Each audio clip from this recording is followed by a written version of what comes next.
Brought you by Meghdoot Satritha. Meghdoot Satritha shampoo ये hair fall को कम करे, डैंड्रफ को रोके और दे आपके बालों को भरपूर मजबूती। मेघदूत सतरीठा शैम्पू।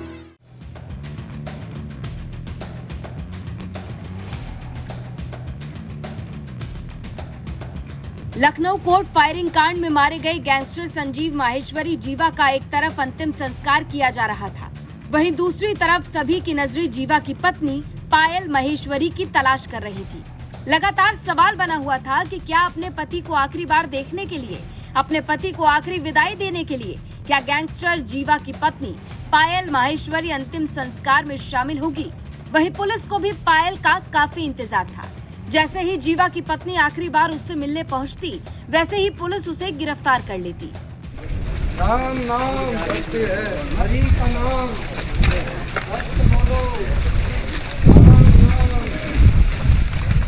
तो 8 जून को गैंगस्टर संजीव जीवा का शामली के उसके पैतृक गांव आदमपुर में अंतिम संस्कार किया गया। इस दौरान लोगों की भारी भीड़ मौजूद रही और भारी पुलिस फोर्स भी तैनात रहा। गैंगस्टर जीवा की बहन उसके बच्चों को लेकर वहां पहुंची, लेकिन जीवा की पत्नी कहीं नजर नहीं आ रही थी। पायल को डर था कि अगर वो अंतिम संस्कार में पहुंची तो पुलिस उसे छोड़ेगी नहीं और उसे गिरफ्तार कर लिया जाएगा, क्योंकि जीवा की पत्नी पर गैंगस्टर एक्ट लगा है और वो लंबे समय से फरार चल रही है। दरअसल मुजफ्फरनगर के रहने वाले व्यापारी मनीष गुप्ता ने 21 मई 2022 को नई मंडी कोतवाली में संजीव माहेश्वरी और पायल माहेश्वरी के साथ बाकी लोगों पर रंगदारी का मामला दर्ज कराया था।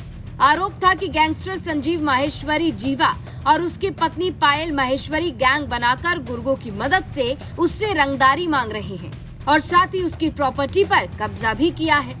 लेकिन अब संजीव माहेश्वरी की हत्या कर दी गई है, वहीं बाकी बचे सभी आरोपी जेल में हैं, लेकिन पायल माहेश्वरी लगातार फरार है। तो गैंगस्टर जीवा की पत्नी पायल माहेश्वरी गैंगस्टर एक्ट में ही फरार चल रही है।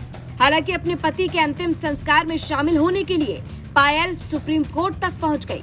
उसने सुप्रीम कोर्ट में एक याचिका दाखिल की कि उसे 1 दिन की मोहलत दे दी जाए। वो अपने पति के अंतिम संस्कार में शामिल होना चाहती है, लेकिन कोर्ट ने उसकी अर्जी को नहीं सुना, जिसके चलते वो अपने पति को आखिरी विदाई देने के लिए नहीं पहुंच पाई। फिलहाल अब इस मामले में आगे क्या कुछ होता है, ये भी देखने वाली बात होगी। शामली से शरद मलिक की रिपोर्ट, यूपी तक।